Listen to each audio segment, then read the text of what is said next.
راس باغو سقرت بگه. اشتر یا همان شتر، حیوانی بسیار کم مصرف اما دوگانه‌سوز. The camels very کم مصرفing and دوگانه‌سوز. قصه مورد علاقه این حیوان خار باشد. The favorite foods in the sister camels. چهار پایانی که کم میخورند اما بازدهی بسیار بالایی دارند.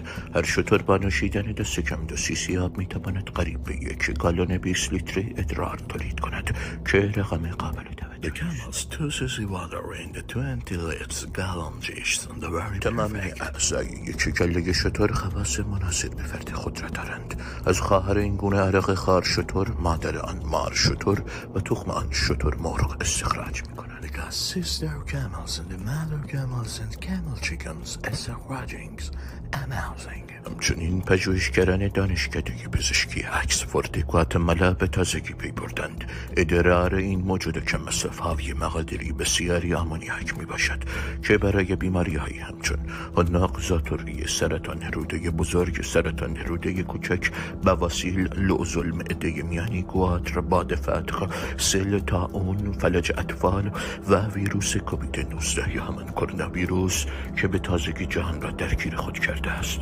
متاسفانه هیچ تأثیری The ندارد. honagman nach sartan merdans glad mars and town mounds and coronavirus the nothing.